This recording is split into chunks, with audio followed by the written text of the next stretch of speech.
बहस होगी पाकिस्तान और अमेरिका से जुड़े इश्यूज पर। शामिल होंगी नेशनल और इंटरनेशनल खबरें। बात होगी दुनिया के बदलते हालात और बदलती सियासत पर। बनेंगी सेलिब्रिटीज इस प्रोग्राम का हिस्सा और दिए जाएंगे जवाबात अहम सवालों के। Programme Pakistan to America with Shaila Khan, capital TV Washington.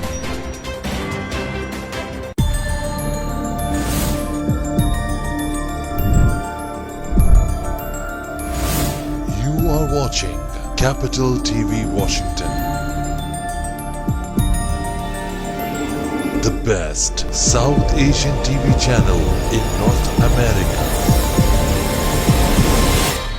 अस्सलाम वालेकुम व्यूअर्स, पाकिस्तान टू अमेरिका में शैला खान आपके साथ कैपिटल टीवी वॉशिंगटन से। जैसा कि इस प्रोग्राम के नाम से जाहिर है कि इस प्रोग्राम में शामिल होंगी पाकिस्तान और अमेरिका से जुड़ी खबरें।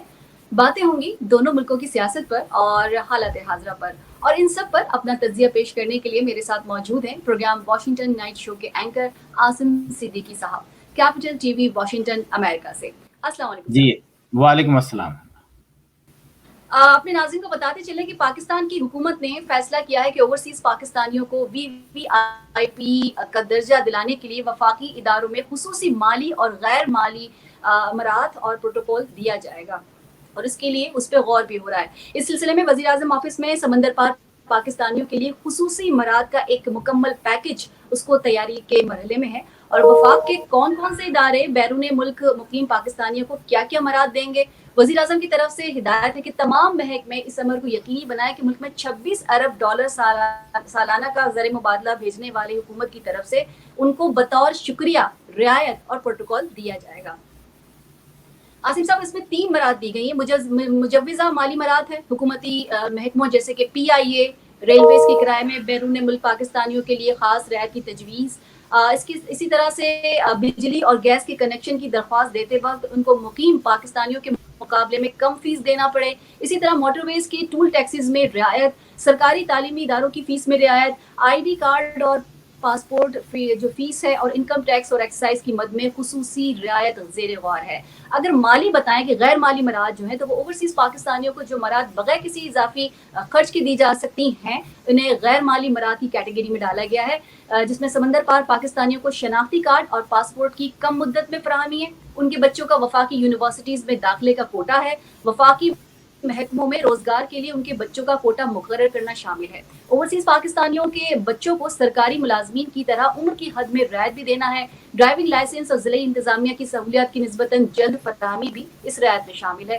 तीसरी और आखिरी रियायतें जो है वो ये है कि प्रोटोकॉल पर मबनी रियायतें, और ये भी बड़ी अच्छी है। बैरून मुल्क पाकिस्तानियों को मुल्क में खुसूसी एहतराम दिया जाएगा। इनके लिए सिविल एविएशन के ताउन से एयरपोर्ट्स पर अलग काउंटर्स होंगे। VIP लाउंज तक एक्सेस होगी। VIP के साथ साथ वफाकी जो महकमे हैं उनमें पुलिस है, हॉस्पिटल में अलग काउंटर्स भी होंगे उनके लिए। ओवरसीज पाकिस्तानियों के लिए खुसूसी इज्जत की अलामत हो सकती है। आसिम साहब, सवाल मेरा ये है कि इतना कुछ मैंने आपको बताया है, क्या इमरान खान इस पर अमल दरामद करवा पाएंगे? आपका सवाल आखिर में इतना क्वेश्चनेबल हो गया है कि क्या इमरान खान साहब इसको, तो क्या इमरान खान साहब ने जो अपना मैनिफेस्टो दिया था, क्या उसमें से कौन कौन सी चीज़ें उन्होंने ऑलरेडी कर दी हैं? ये उनके मैनिफेस्टो में शामिल तो नहीं था।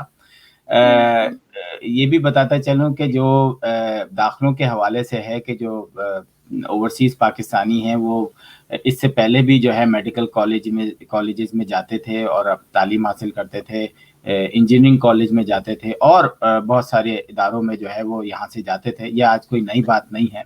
अगर आप कोटा रख भी देते हैं तो उस कोटे में क्या ऐसा वो होगा कि वो, मतलब फिर तो एक तरह से मेरा ख्याल है वो इसलिए जाते थे कि उनके पास पैसे थे।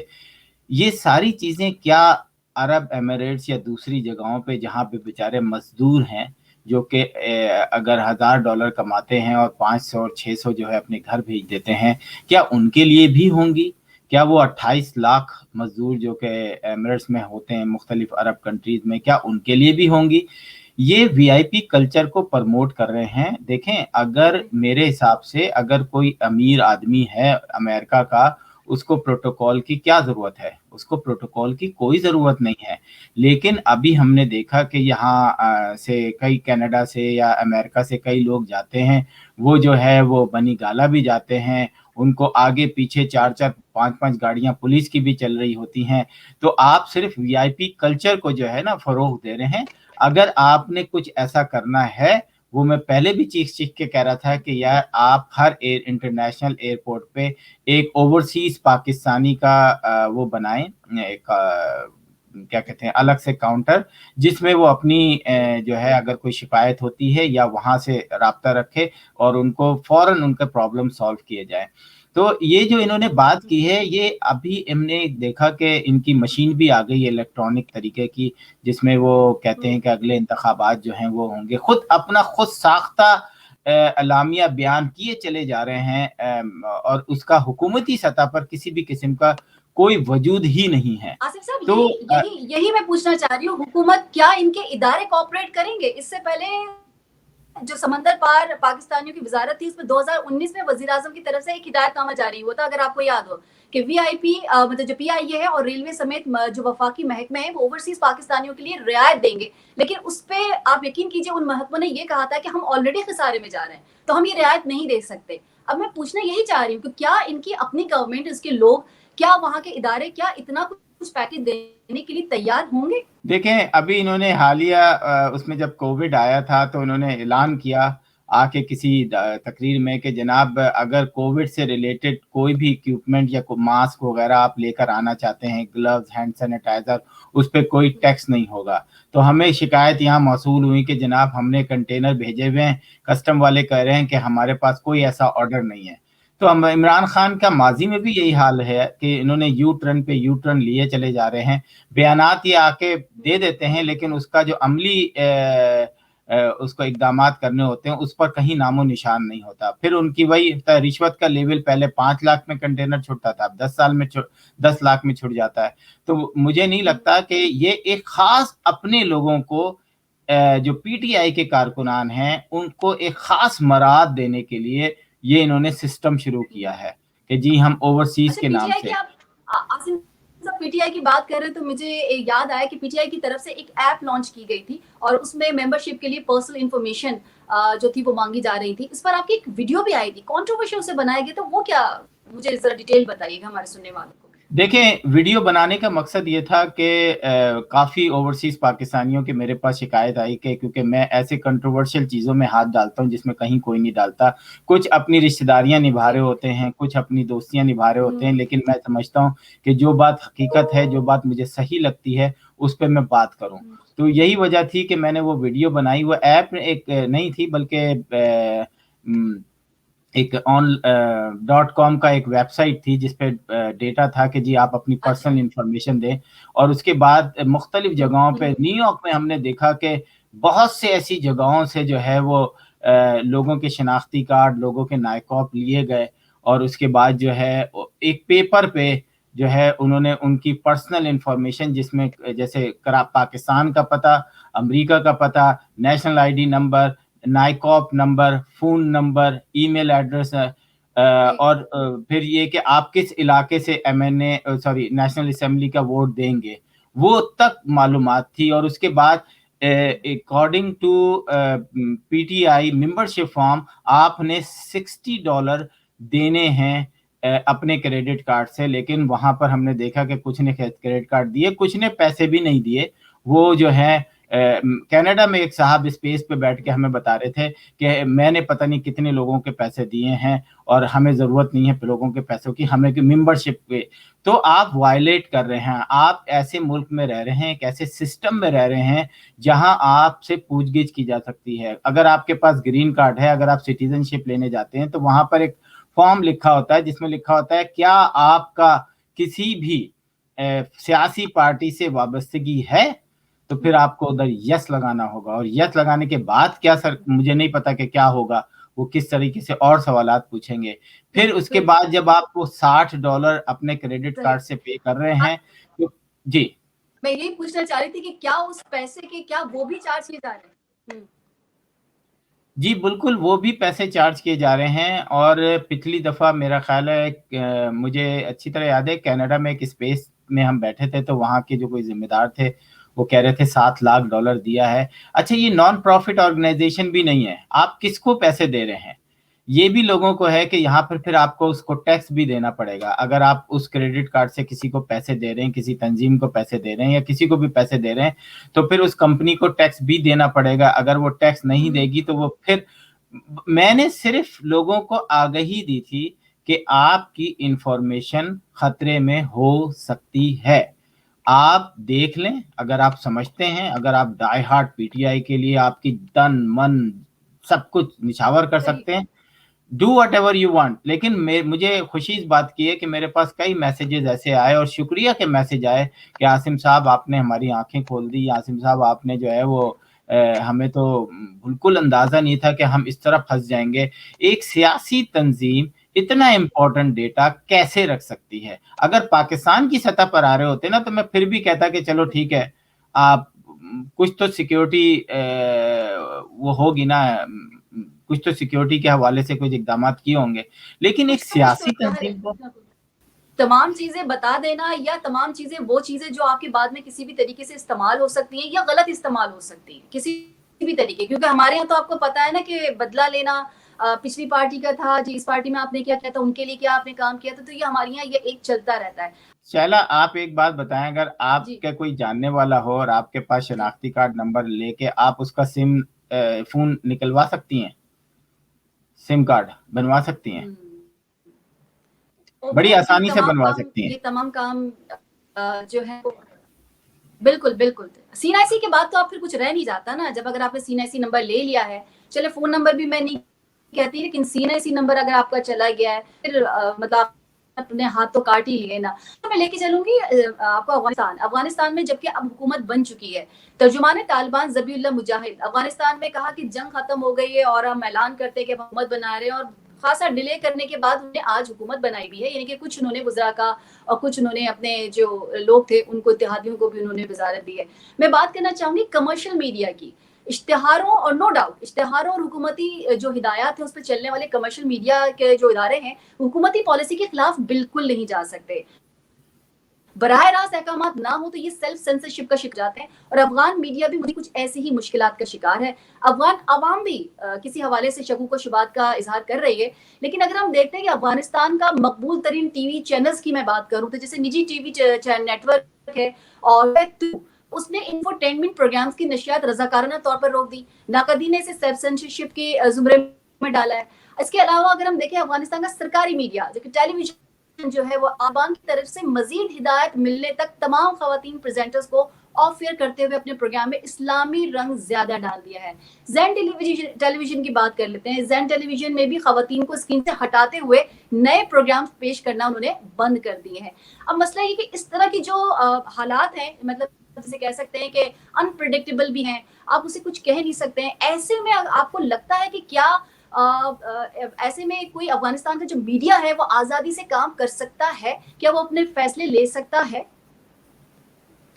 देखें, मैं समझता हूं कि अफगानिस्तान के अंदर जो पहले हो रहा था वो अफगानिस्तान तरक्की की राह पे गामजन था, लेकिन क्योंकि वहाँ पर 52 कंट्रीज़ या नेटो की फोर्सेस वहाँ पे मौजूद थीं, तो लोग कहते थे कि वो आज़ाद नहीं है, वहाँ पर हुकूमत किसी और की है, चला कोई और रहा है।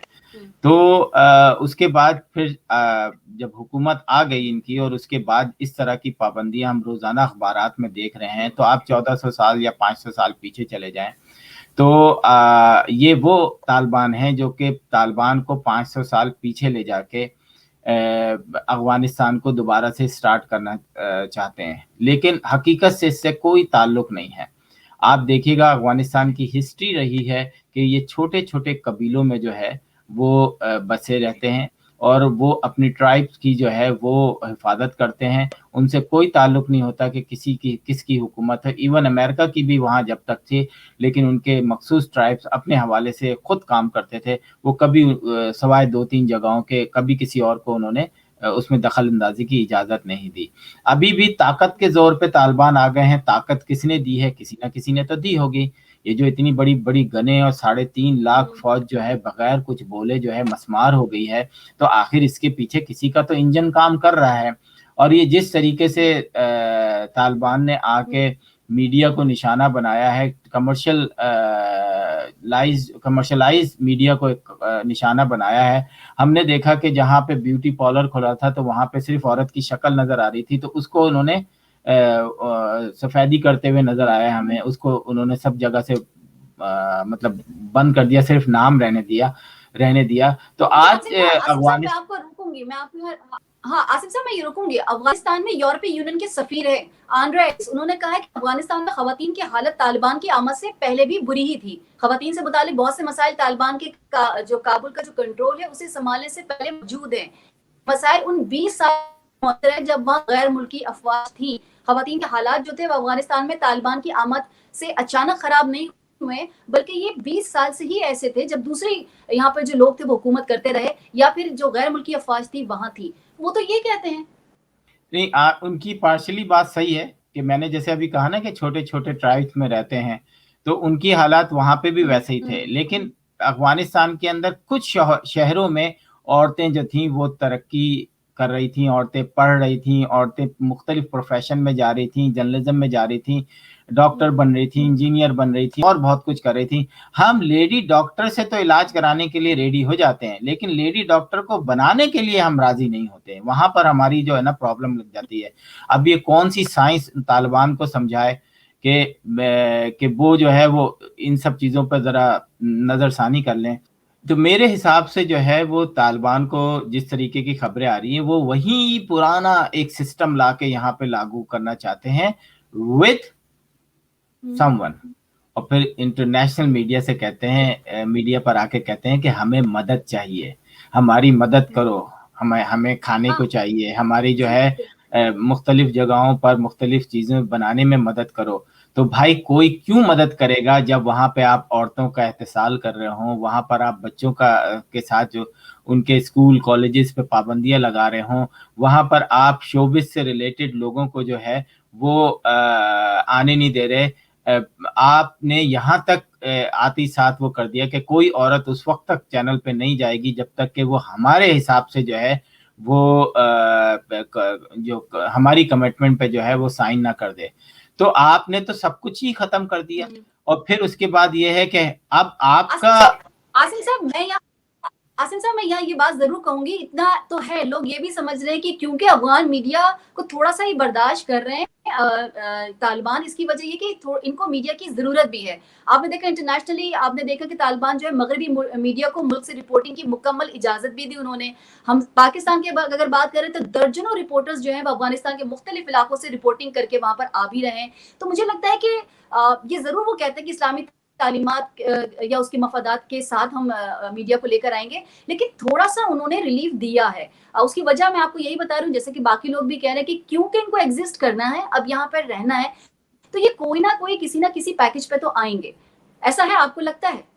देखो वो आ रहे हैं, वो आ चुके हैं। आज वो फिर उन्होंने बैनुल अक़वामी सतह पर जो एक तरह से अपनी मदद की दरख्वास्त की है, तो वो क्या है, वो क्या नजर नहीं आ रहा है? अभी अमेरिका ने कह दिया है कि अभी तो वो इस तरीके से तालिबान की हुकूमत को एक्सेप्ट नहीं करेंगे।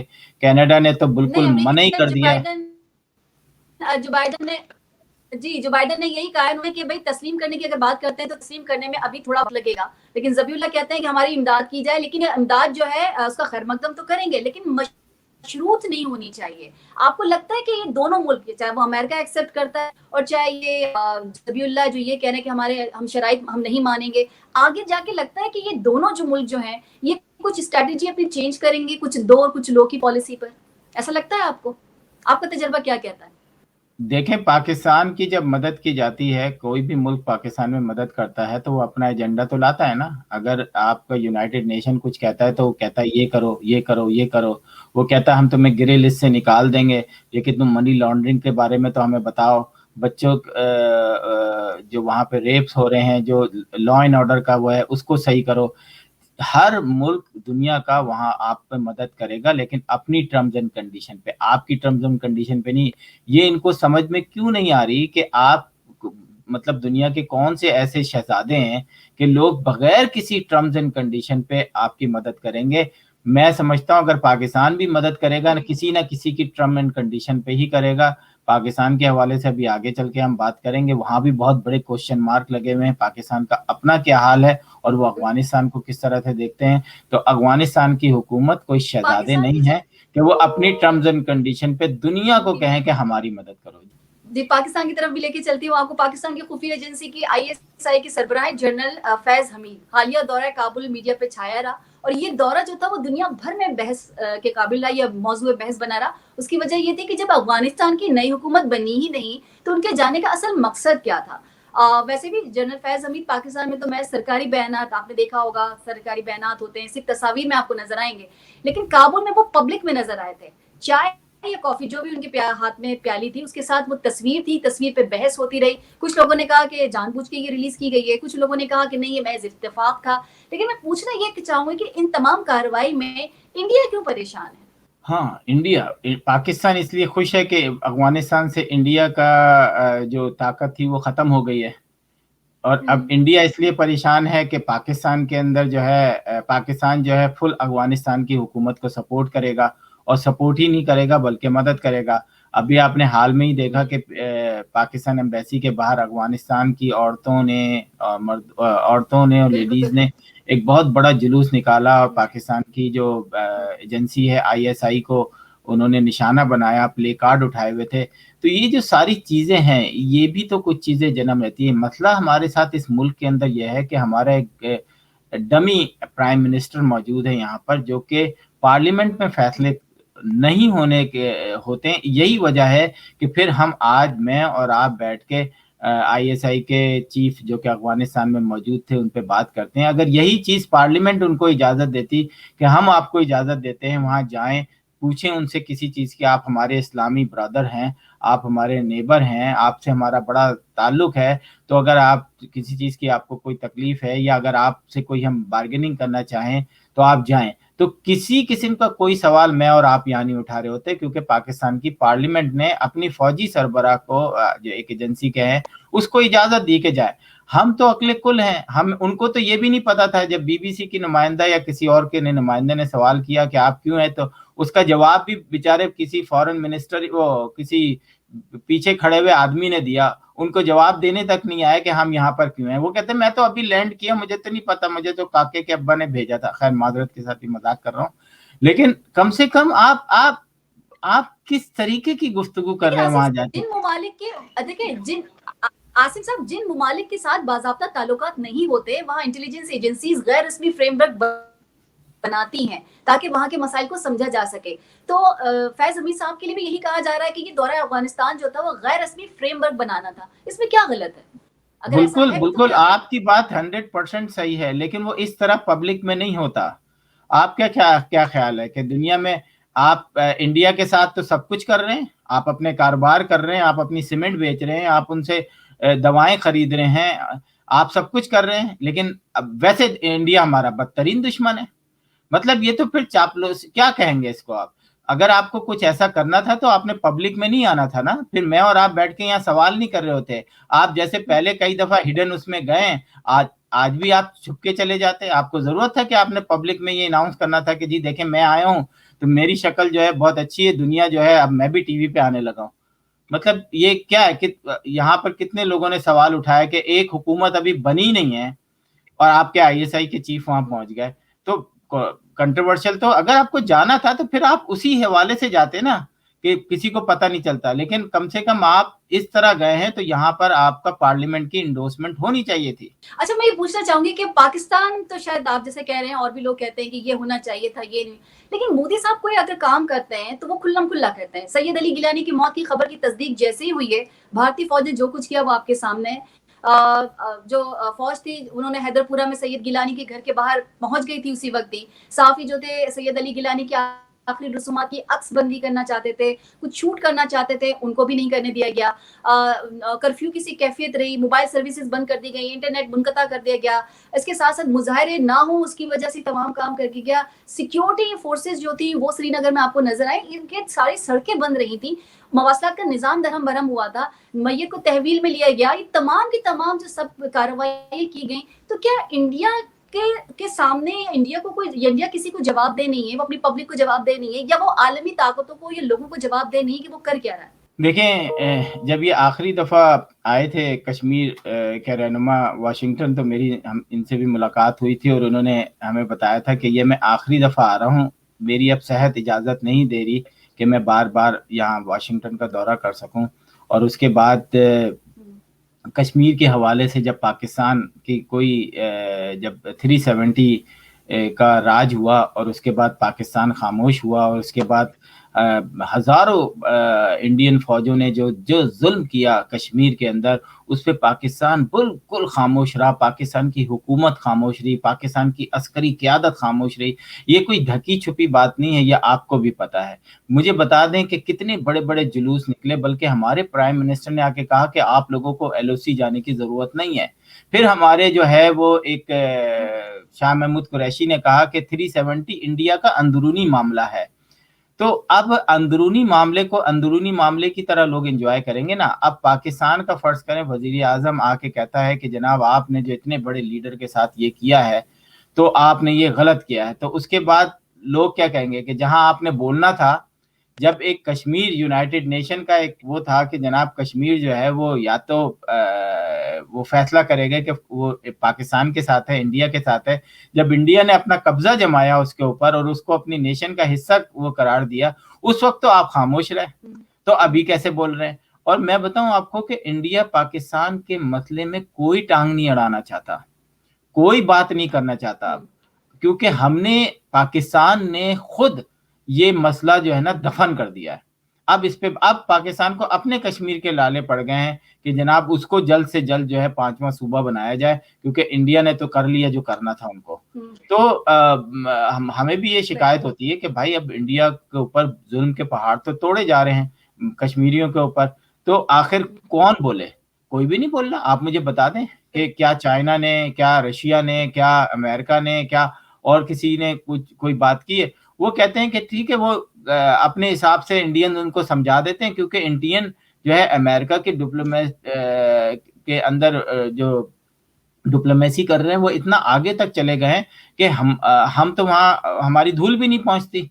वो कैबिनेट मेंबर के अंदर जो है वो इतने सारे मौजूद हैं।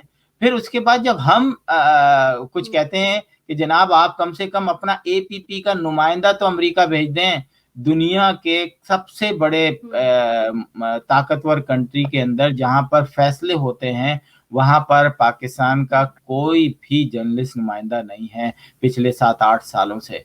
तो बदनसीबी है हमारे मुल्क की जनाब। हमारी जरदारी, आसिम साहब ये भी तो मसला है ना। जरदारी साहब आते हैं, उनका अलग अपना बयानिया होता है, नवाज शरीफ साहब आते हैं वो दोस्ती करके बैठ जाते हैं, इमरान खान आए वो भी पिछली गवर्नमेंट जो है उनको ही रोते रहते हैं। तो यहाँ मसाइल कुछ ये भी हैं, लेकिन बातों में हुआ ये है कि हमारे प्रोग्राम का वक्त खत्म हो गया। इससे पहले कि हम आपसे इजाजत लें, मैं चाहूंगी कि आज का जो पूरे प्रोग्राम का एनालिसिस है वो जरा पेश कर दीजिए, मैसेज दे दीजिए।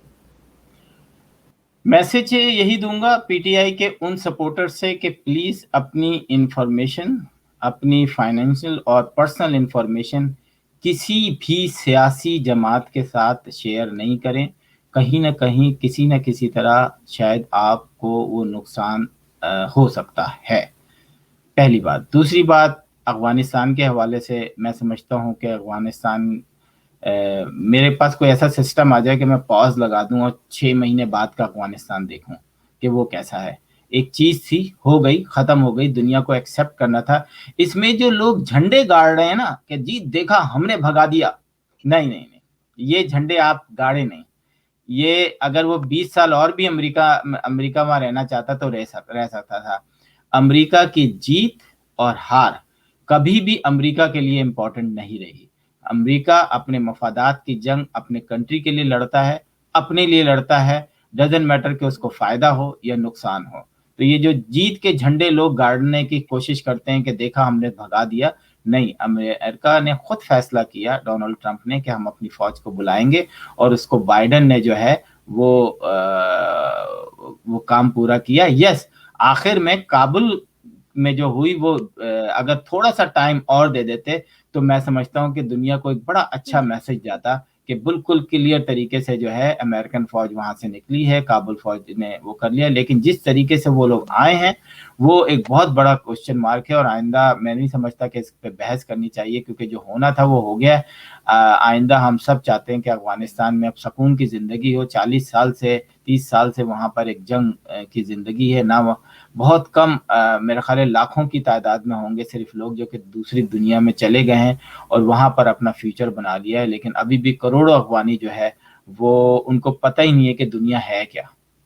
थैंक यू आसिम साहब, बहुत बहुत शुक्रिया। सोशल मीडिया प्लेटफॉर्म पर कैपिटल टीवी वॉशिंगटन के फेसबुक पेज और यूट्यूब चैनल से कनेक्ट रहिएगा। जिंदगी ने वफा की तो इंशाल्लाह अगले प्रोग्राम में फिर मुलाकात होगी। तब तक के लिए शैला खान को इजाजत दीजिए। फी अमानिल्लाह। Pakistan to America with Shaila Khan, capital TV Washington.